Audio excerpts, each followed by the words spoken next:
Hey, bem-vindos a mais um episódio de Shutdown, o vosso podcast sobre tecnologia e negócios em português. O meu nome é Álvaro Samagaia, eu sou o vosso host. E neste episódio vamos ter uma série de temas, sendo que há um principal, que é o tema das tarifas. Portanto, nesta segunda-feira, Donald Trump ameaçou os seus vizinhos com tarifas de 25%, ou seja, bastante altas, mais 10% para a China. Isso, de repente, teve um impacto gigante não só nos noticiários, mas também na bolsa, que caiu bastante, ou seja, os mercados não ficaram muito satisfeitos com isto, porque são medidas que podem ser, para além de polémicas, podem ser um tiro no pé para a economia americana. Mas pronto, esse vai ser um dos temas que vamos falar. Depois, entretanto, mais notícias sobre AI. E é isso, um episódio mais curto que a semana passada. E assim, deixo um trabalho de casa, entre aspas, que é partilharem este episódio, depois de o ouvirem, ou não, podem partilhar já, com alguém com quem tenham discutido o tema das tarifas. Acho que é um tema interessante, é um tema que tem muito para discutir, e se quiserem começar um debate interessante, enviem-lhe este episódio, e assim falam com mais matéria, mais conhecimento. Se estão a ouvir isto e não estão subscritos, também façam-me esse favor, é uma grande maneira de ajudar. Deixem aí comentários que queiram sobre os temas que vamos falando aqui, portanto, alguma coisa que discordem ou algum ponto de vista que me tenha falhado, e deixem as estrelinhas e vamos para o episódio.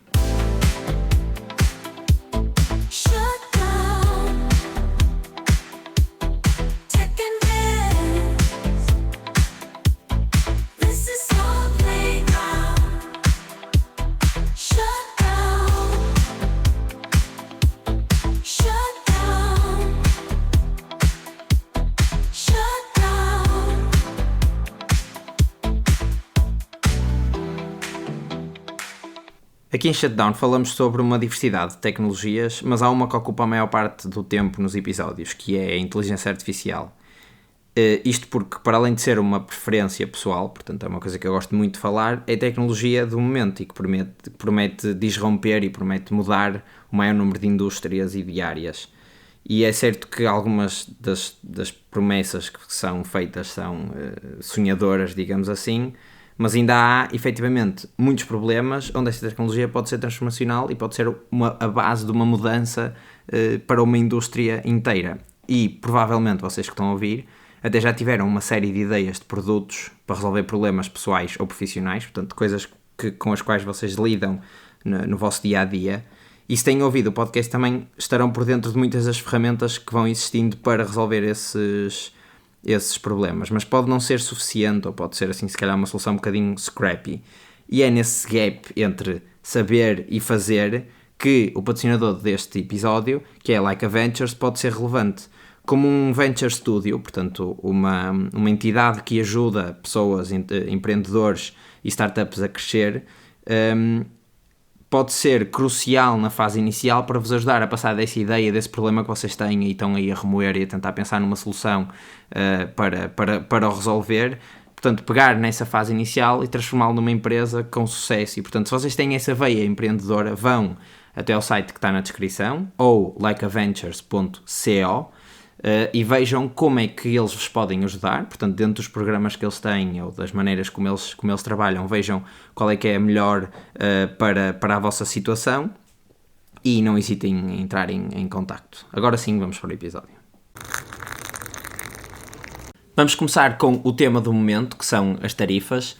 Ao momento em que eu estou a gravar isto, as tarifas já foram adiadas.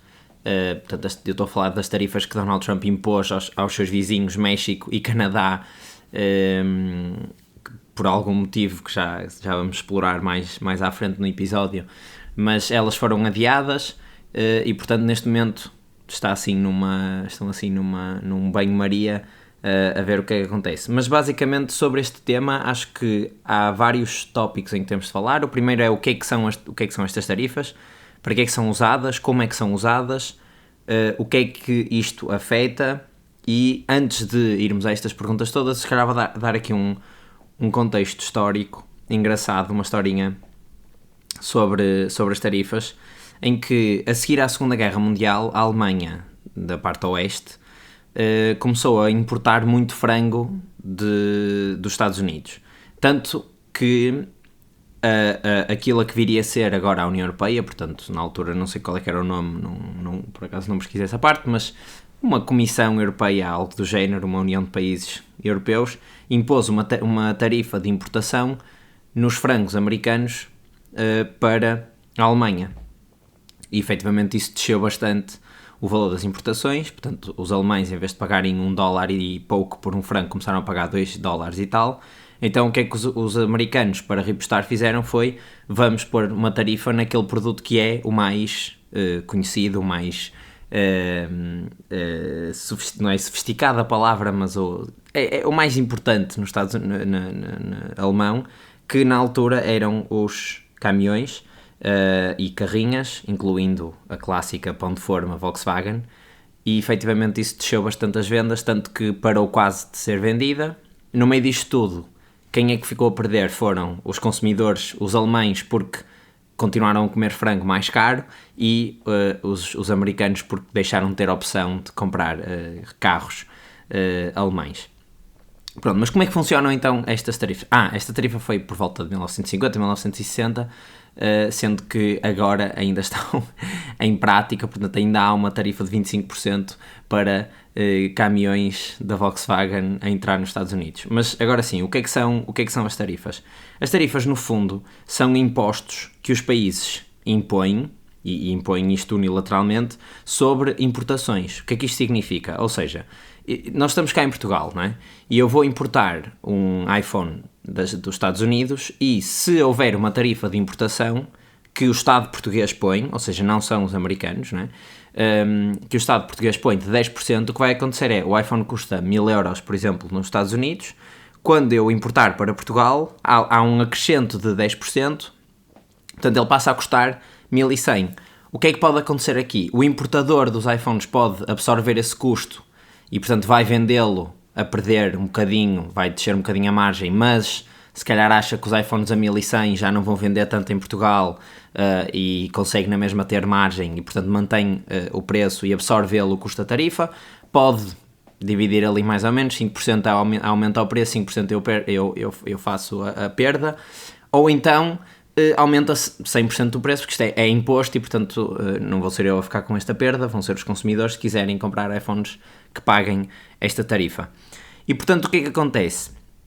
O efeito das tarifas o efeito que as tarifas pretendem ter é diminuir o consumo de bens importados. Neste caso, os iPhones ficariam mais caros, ou seja, se calhar os consumidores iam optar por outras marcas ou outros produtos semelhantes que não tivessem essa tarifa e, portanto, que viessem de outras partes do mundo. Muitas das vezes as tarifas são utilizadas como medidas proteccionistas, ou seja, nós estamos a perder indústria e, portanto, o que é que vamos fazer? Vamos pôr uma tarifa em tudo aquilo que vem de fora, de modo a que o preço dessas coisas aumente para os consumidores, eles deixem de procurar essas coisas que vêm de fora e comprem mais coisas que sejam nacionais, ou, por exemplo, aqui na Europa, da União Europeia. Ou seja, se houvesse uma tarifa para importações dos Estados Unidos, que, atenção, a Europa tem tarifas para alguns bens importados dos Estados Unidos, e os Estados Unidos também, portanto, isto não é uma novidade, esta imposição que Donald Trump fez. O que acontece é que esses preços vão ser mais altos e, portanto, eu provavelmente vou procurar alternativas que não tenham essas tarifas, porque, teoricamente, vão ser mais baixas.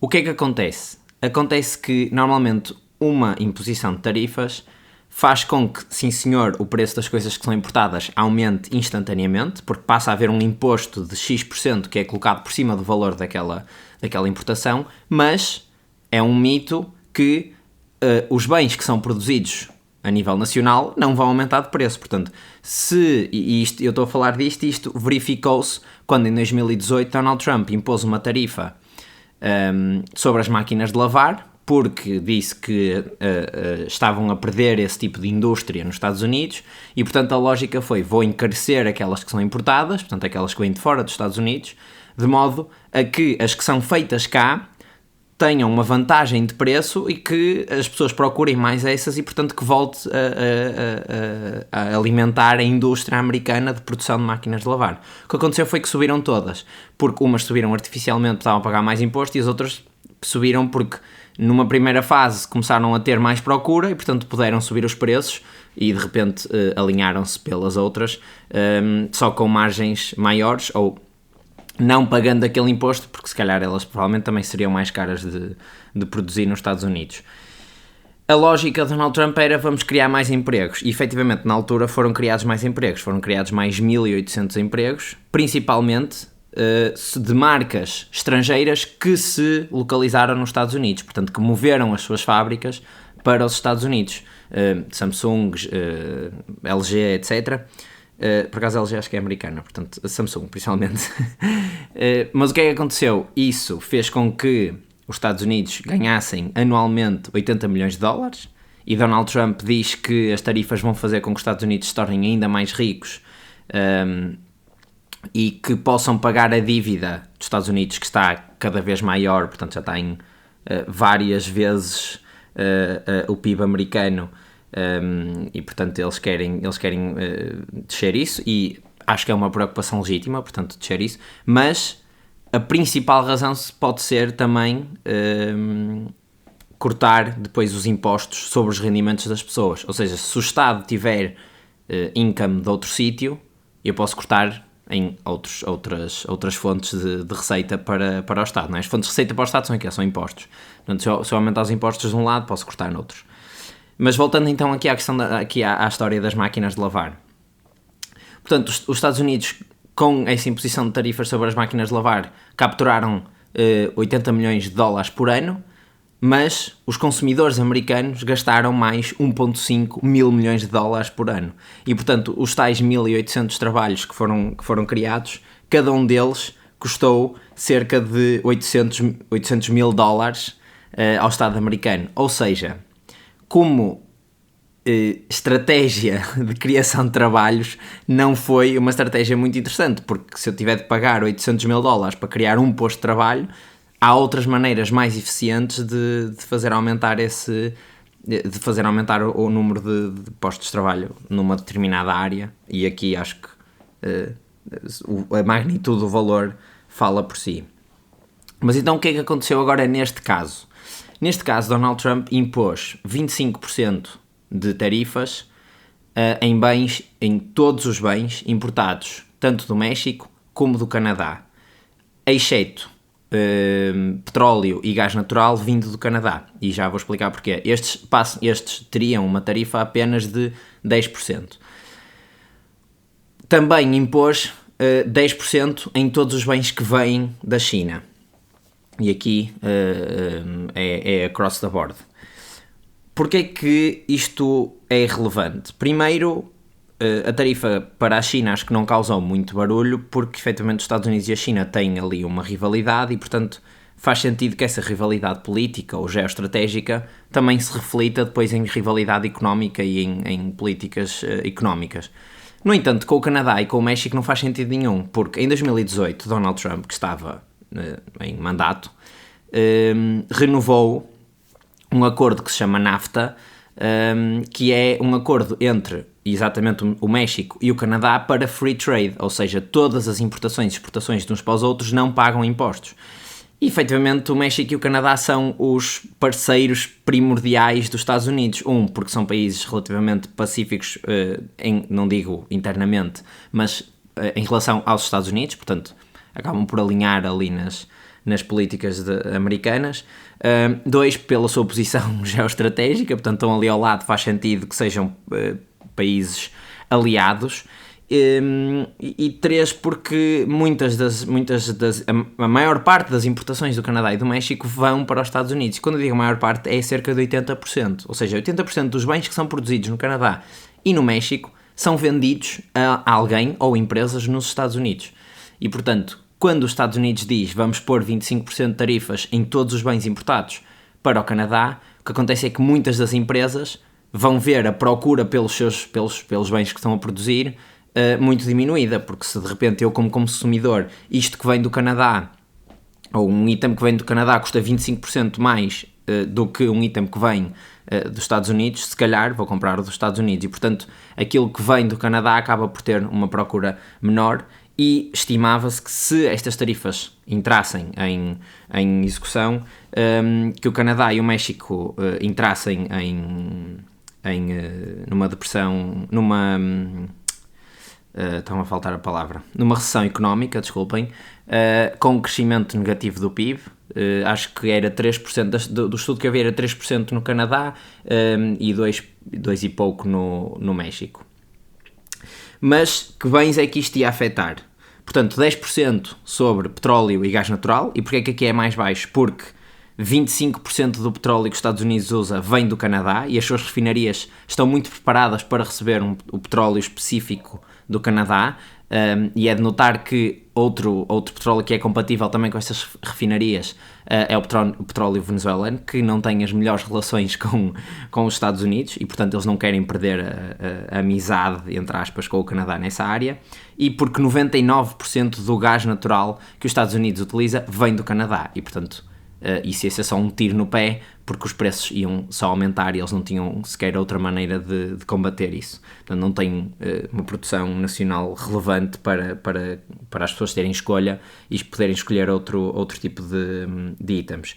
Mas outras coisas mais engraçadas até, que vêm tanto do Canadá como do México, são a maior parte das frutas, ou uma grande parte das frutas e legumes que se vende nos Estados Unidos vem do México, nomeadamente frutos silvestres e frutos vermelhos, ou seja, morango, amora e abacate. Portanto, a maior parte do abacate vem do México, ou seja, na ordem dos 80% a 90%.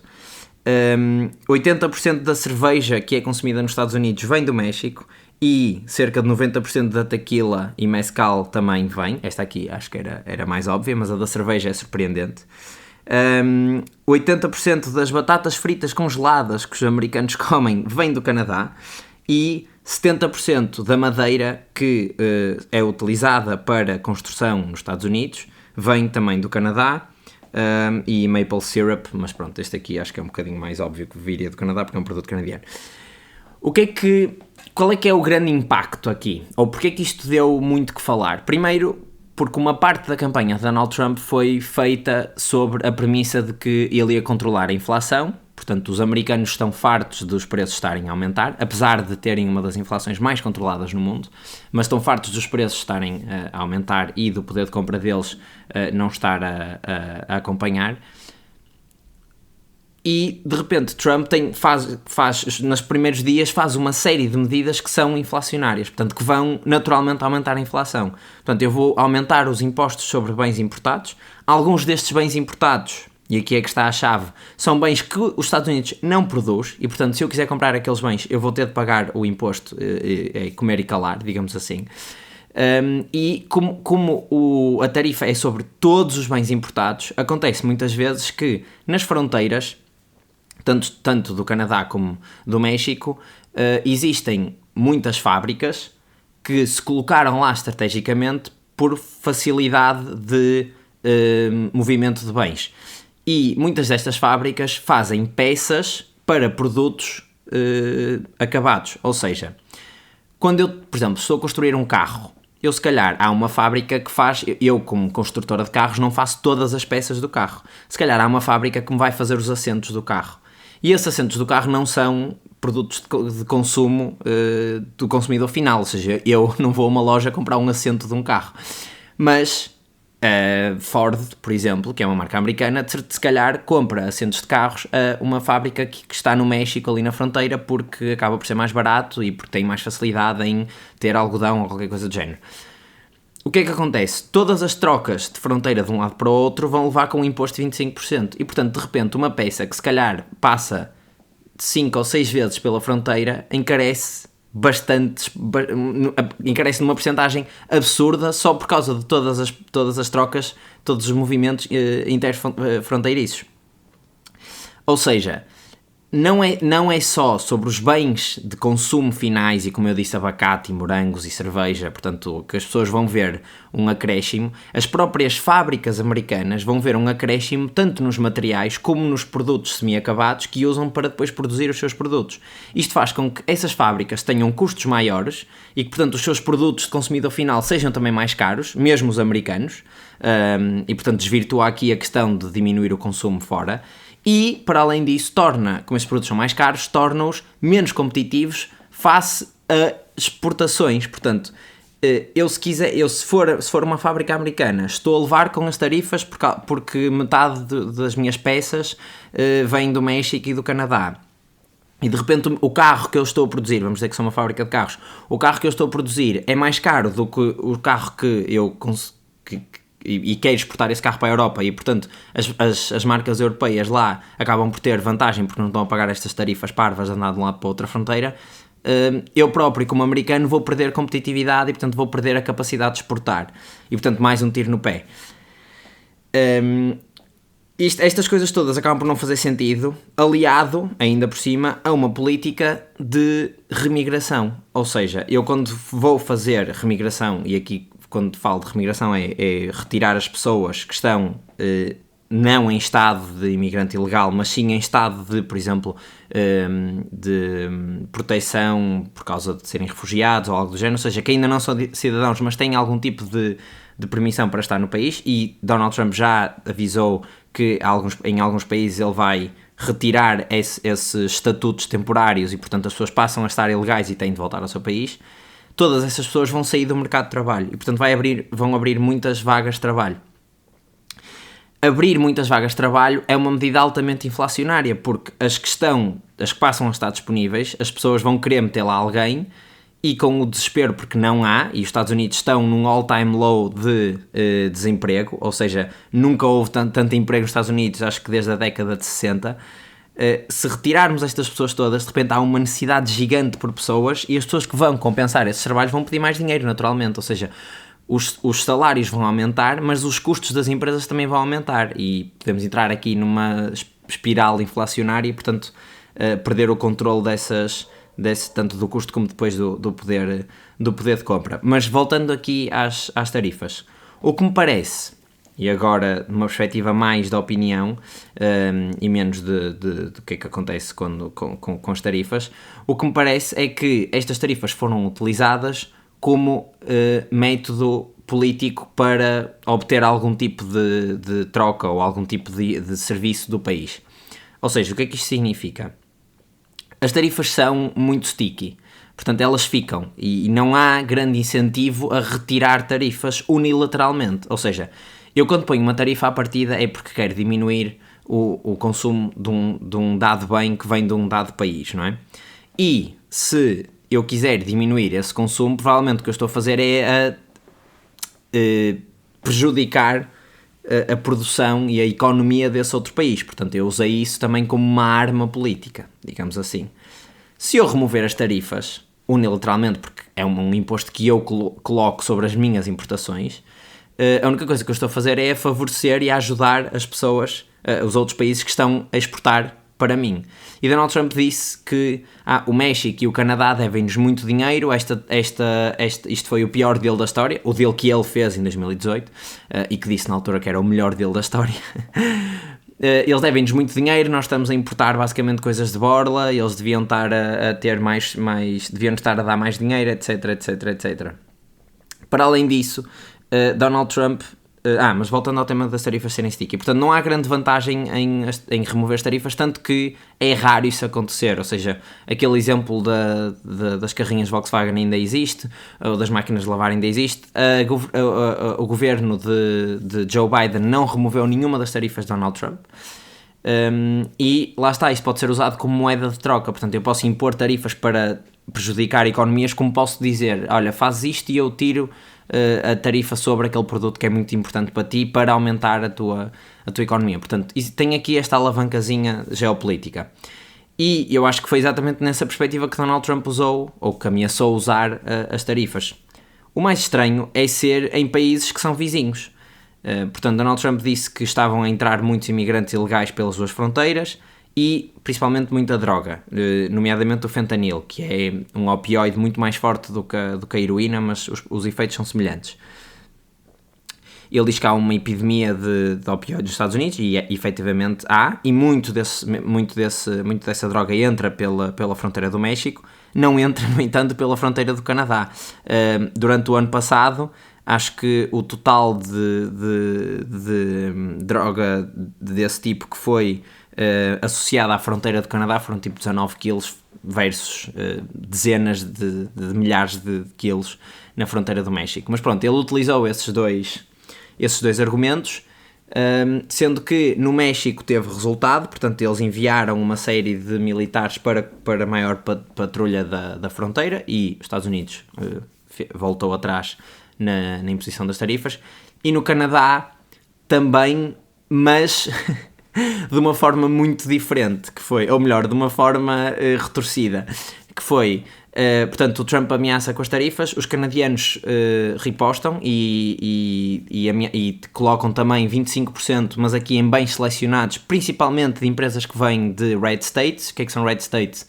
São estados republicanos, portanto, estados que votaram em Donald Trump, para, digamos, magoar a política interna dos Estados Unidos. E existe uma série de eventos desportivos canadiano-americanos, não sei qual é aqui a maneira correta de dizer, em que se canta o hino americano e que acontecem no Canadá. Ou seja, é como se a liga não é como, é efetivamente a liga de hóquei e a liga de basquete lá é mista, portanto é mista no sentido em que apanha os dois países, tem equipas dos dois países. E, portanto, nos eventos que são no Canadá também se toca o hino americano. E houve alguns casos em que os fãs vaiaram, portanto, fizeram um boo durante o hino americano. Ou seja, houve mesmo um sentimento nacionalista de quase traição. Portanto, nós estivemos sempre ao lado deles, eles agora estão a ameaçar a nossa economia sem qualquer tipo de sentido, ainda por cima porque a fronteira é relativamente bem controlada e não há droga a entrar pela fronteira canadiana. E o que aconteceu foi que, sim senhor, houve um reforço da fronteira, mas este reforço já tinha sido anunciado pelo Canadá durante o mês de dezembro. E o Justin Trudeau até aumentou na popularidade, que foi uma coisa, ou seja, a malta estava tipo, como é que é possível o Justin Trudeau aumentar? Foi mesmo preciso o Trump criar uma guerra, uma trade war estúpida para aumentar a popularidade do Justin Trudeau, que é o primeiro-ministro canadiano, que entretanto já se demitiu, mas ainda está em funções. E portanto, esse patrulhamento adicional e investimento em segurança na fronteira já tinha sido anunciado, e Donald Trump faz um tweet a dizer: conseguimos que o Canadá, nós vamos tirar também as tarifas, conseguimos que o Canadá aumentasse a sua patrulha na fronteira, etc, etc. Portanto, na verdade não serviu para nada, acho que serviu só para criar algum tipo de dissabor entre os dois países, que, mais uma vez, não faz grande sentido. Faria mais sentido se esta guerra económica fosse contra os verdadeiros inimigos, portanto Rússia, China, etc., e não contra os parceiros de troca. Isto porque, este tema está a ser muito seguido, mas isto porque na altura, em 2018, o Donald Trump já tinha imposto uma série de tarifas, mas as tarifas que foram impostas em 2018 não, durante a governação toda, eu estou a dizer 2018 foi a data, mas durante a governação toda, as tarifas que foram impostas afetavam cerca de 380 mil milhões de dólares em bens, mas era principalmente para bens importados da China.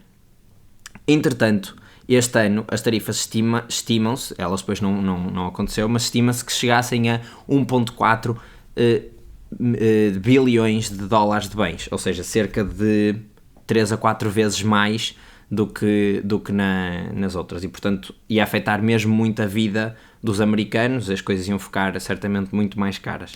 Mas o que é interessante aqui é que em 2018 este tipo de jogo foi feito para afetar a China e portanto, a par disso, o tratado, o NAFTA 2.0, foi feito para mudar muito do fabrico de bens e que são importados para os Estados Unidos da China para o México, e portanto houve até uma motivação extra de venham para aqui, para mais perto, para idealmente para os Estados Unidos, claro, mas para o México também, para retirar poder económico à China, porque de repente, se toda a economia americana dependesse de bens que vêm da China, existe efetivamente aí um perigo, existe um problema de segurança nacional, em que até muitos destes bens podem ser utilizados, por exemplo, para a construção de material militar, e se a China cortasse o fornecimento desses bens, os Estados Unidos via-se depois numa posição muito complicada. Mas, entretanto, pelos vistos, Donald Trump arrependeu-se de ter mudado a parceria económica entre da China para o México, e decidiu ameaçar o México com as tarifas de 25%. Um ponto adicional neste tema todo são uma exceção, eu falei disto num episódio há tempos, uma exceção a esta questão toda das tarifas, que é uma regra que se chama minimis ou de minimis, que isenta pacotes até $800. Ou seja, se o pacote que eu estou a enviar, se a encomenda que eu estou a enviar tiver um valor abaixo de $800, não há tarifas, o que quer que seja esse pacote. E foi um bocadinho com este loophole fiscal que empresas como a Temu e como a Shein ganharam uma grande relevância e começaram a ganhar muito mercado americano, porque enviavam para lá os seus bens ultra baratos, produzidos na China, sem tarifas, portanto sem impostos adicionais nenhuns, provavelmente só um imposto de consumo, tipo um IVA ou algo do género, e depois competiam com uma Amazon e etc., mas com preços muito mais baratos. E Donald Trump acabou, ou iria acabar, lá está, com esse, ou seja, para a China acabou mesmo, mas para o Canadá e para o México não, mas iria acabar com esse loophole fiscal, o que fazia com que empresas como a Temu e como a Shein perdessem a sua vantagem, ou que percam mesmo até a sua vantagem negocial. Muitas das vezes o que acontece é que, por exemplo, uma Temu ou uma Shein, se quiser continuar a enviar estes pacotes mais baratos, provavelmente agora vai ter de importar para o México ou para o Canadá e depois enviar as coisas do Canadá e do México para os Estados Unidos, e portanto, se o Canadá e o México tiverem relações melhores com a China e condições de importação melhores do que nos Estados Unidos, portanto é possível que se dê para contornar, ou seja, fazer ali uma triangulação das encomendas. Eu fiz aqui uma lista procurei uma lista de coisas que estão, portanto, que têm tarifas, mas no sentido dos Estados Unidos para a União Europeia, ou seja, bens que nós aqui na União Europeia importamos dos Estados Unidos e que têm tarifas, porque sim, elas existem. Portanto, produtos dairy products, ou seja, laticínios, têm até 20%, carnes têm acima de 12%, fruta e vegetais têm 5 a 10%, carros, por exemplo, têm 10%, equipamento industrial tem 2 a 4%, isto provavelmente porque há muita coisa que é ultra específica e, portanto, se nós puséssemos muitas tarifas ficávamos também sem opção aqui deste lado do oceano. Roupa tem cerca de 12%, sapatilhas, etc. também anda à volta do mesmo valor, bebidas alcoólicas 25%, vinho e cerveja até 32%, isto provavelmente por sermos uma região, e há vários países na Europa que produz vinho, e portanto não interessa ter vinho importado aqui. Telemóveis, ou seja, consumer goods eletrónicos, portanto telemóveis, computadores, etc., 0%, e isto aqui muito provavelmente foram as grandes empresas a fazer lobby para poderem ter essa borla fiscal, porque uma Apple produz, por exemplo, na China e agora vai ter de importar vai ter de importar os seus iPhones e vai ter de pagar uma tarifa, ou seja, todos estes tech giants também andam aqui a beijar o anel para tentar perceber se conseguem, porque depois, lá está, o Donald Trump diz, vai haver 25% em tudo, mas depois conforme as coisas que vão andando, ele se calhar vai cedendo, ok, então nos abacates não, é só 3%, ou nos telemóveis e nos consumer goods eletrónicos é só 2%, e portanto depois, conforme o lobbying que vai haver, pode haver aqui ajustes. E o último que eu tenho aqui, a última coisa que está na lista, não, desculpem, faltam duas, que é televisões até 14% e aviões 15%. Isto provavelmente porque nós aqui temos Airbus, lá eles têm a Boeing, e portanto como é 1 para 1, há aqui uma guerra e deve ser recíproco. Mas isto para dizer que as tarifas não são uma coisa nova, não são uma coisa muito utilizada, porque efetivamente são muito danosas para a economia, e que têm, na lógica básica, podem até funcionar, ou seja, vou diminuir consumo e portanto vou fazer com que a produção também diminua, mas que depois na realidade, na economia real, nem trabalhos aquilo vai produzir mais, porque se calhar eu estou a proteger os materiais de construção, ou seja, a malta que fabrica madeira nos Estados Unidos deve estar a esfregar as mãos porque agora a madeira que vem do Canadá é mais cara, mas as pessoas que fazem casas vão ter de pagar mais caro dos dois lados e portanto se calhar estamos a ganhar trabalhos na carpintaria, mas estamos a perder trabalhos depois aliás, estamos a ganhar trabalhos nas serrarias, não sei, nas florestas ou whatever, na produção de madeira, e estamos a perder trabalhos na carpintaria porque os carpinteiros têm de comprar madeira mais cara e portanto já não conseguem vender os móveis ao mesmo preço. Ou seja, mesmo aí é discutível. O único efeito que se sabe que tem é de efetivamente criar dano nas economias externas porque as pessoas param de comprar esses produtos. Mas pronto, foi este o tema das tarifas. Vamos agora ao próximo tema. Chegamos então aqui às notícias trazidas pela Leica Ventures, o primeiro venture studio focado principalmente em AI em Portugal. A primeira notícia é o fundo de VC, ou seja, não está diretamente ligado com AI, mas está relacionado com o tema broad.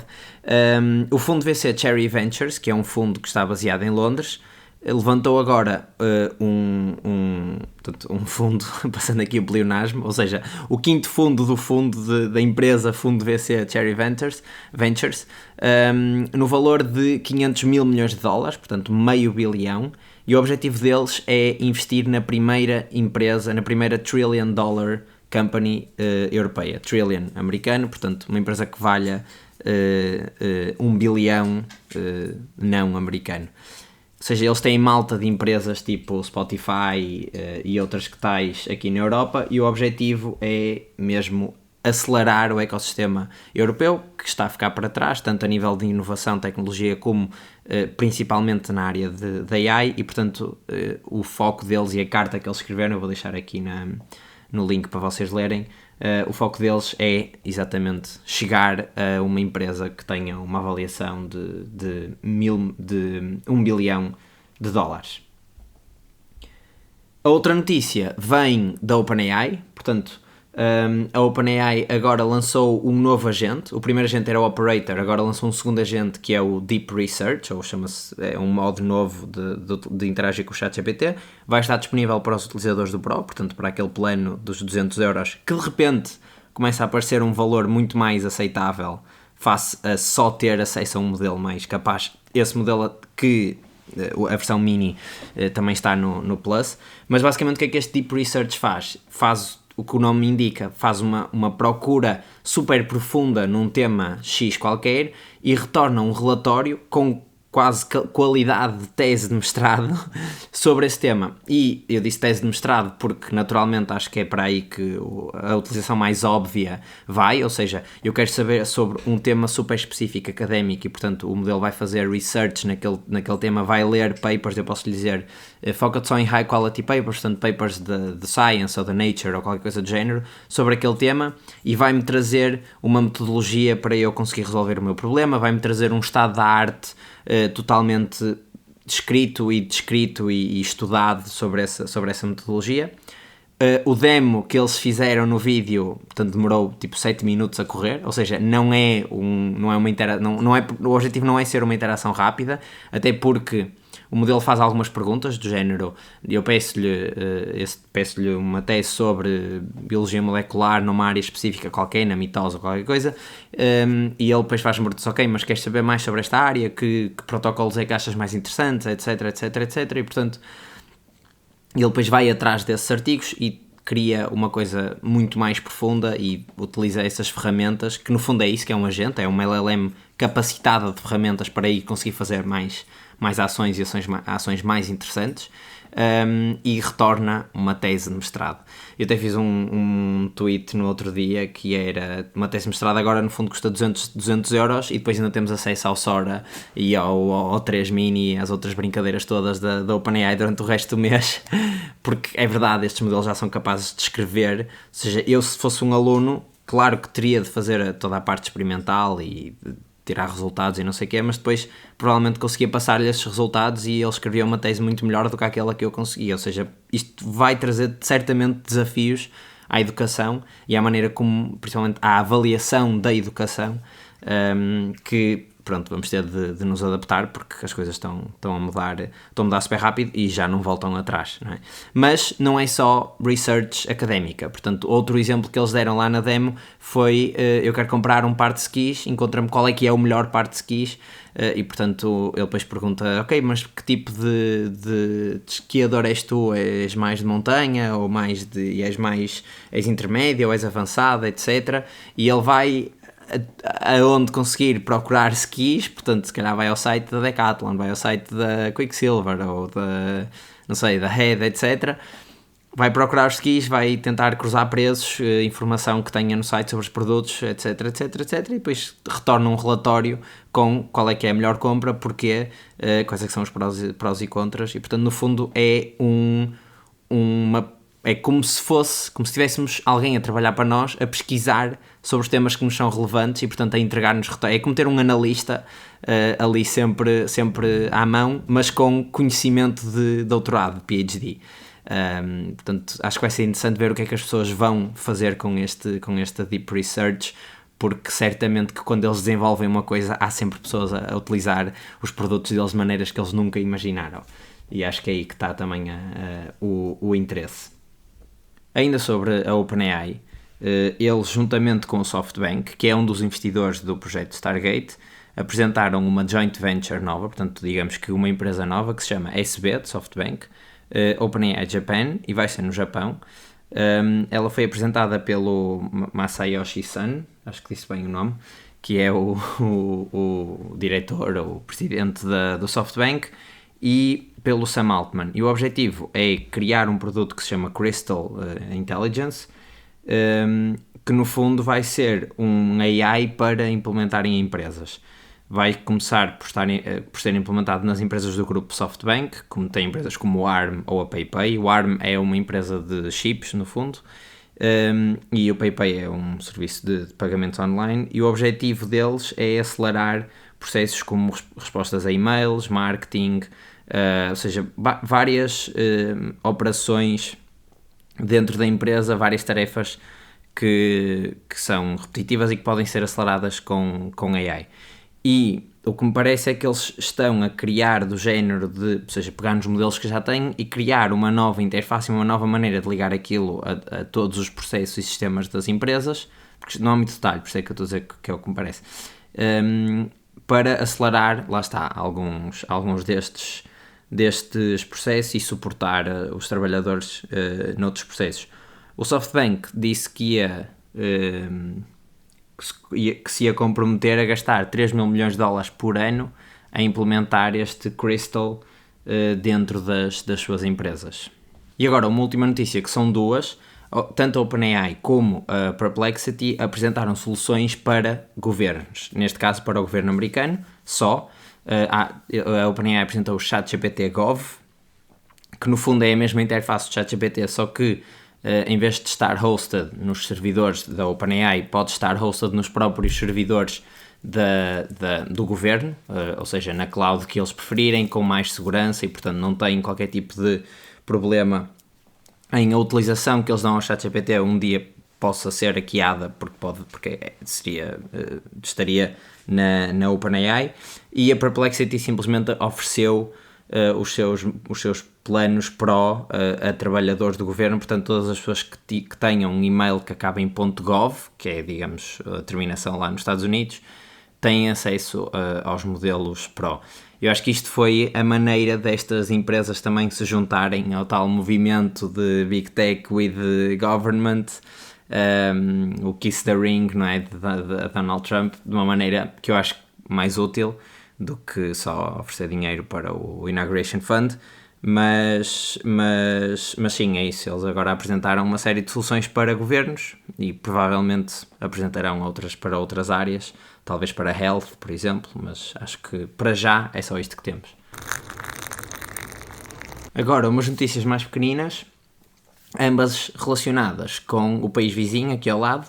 A primeira é que Espanha aprovou em Conselho de Ministros a redução da semana de trabalho de 40 horas para 37,5, portanto, em vez das 8 horas vezes 5 dias semanais, que dá as 40, passa a ser 7 horas e meia vezes 5 dias, que dá as tais 37,5, ou seja, menos meia horinha de trabalho todos os dias. Isto vem no seguimento já de uma série de conversas que eles têm tido e de uma série de discussões, portanto, os grupos sindicais queriam esta redução, as confederações de empresas não queriam, porque o objetivo é impactar também o setor privado, ou seja, no setor público Espanha já só trabalha às 37 horas e meia, agora o objetivo era passar essa regra para o setor privado também, claro está, com as suas exceções, que as empresas podem optar por trabalhar mais horas, mas a norma passar a ser as 37 horas e meia. A última alteração à semana de trabalho que aconteceu foi há 40 anos, em Espanha pelo menos. Cá em Portugal nós temos as 40 horas, sendo que na função pública o target ou a norma são 35, portanto também já temos uma diferença nesse caso.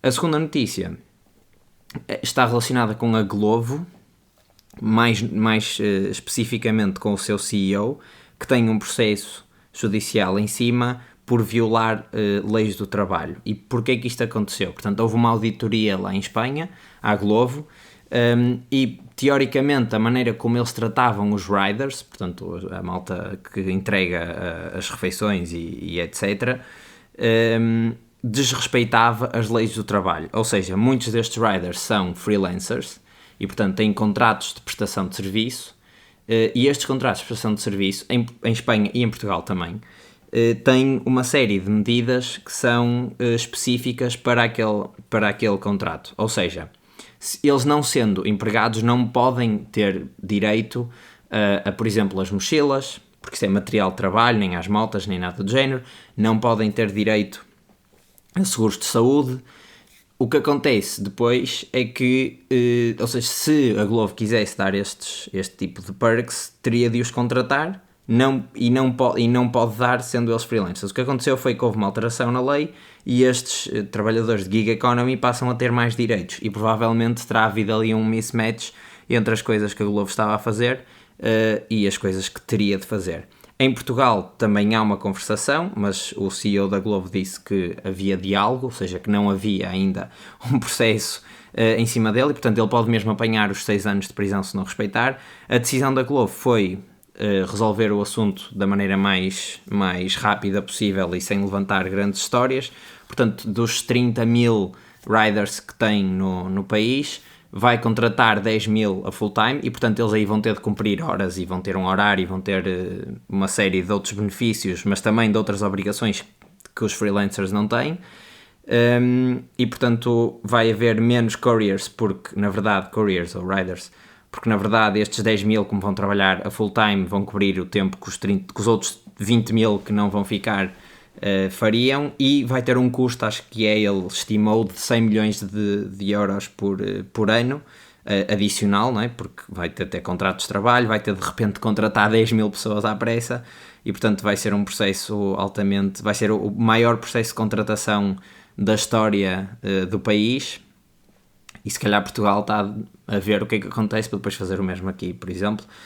E naturalmente que a primeira foi a Glovo, que é estranho até porque é espanhola, mas a seguir deve ir a Uber e devem ir as outras todas. Se bem que a Glovo tem um programa, tem uma abordagem mista, ou seja, alguns riders são empregados da Glovo, mas menos, e eles optaram mais pelos freelancers, enquanto que a Uber Eats é meio-meio, ou seja, a grande parte são empregados da Uber Eats e portanto só trabalham para a Uber Eats, e outras empresas, tipo a Just Eat, tem 100% dos riders como sendo empregados e não como prestadores de serviço, e portanto se calhar essa safa-se deste processo de auditoria e das queixas do Tribunal de Trabalho.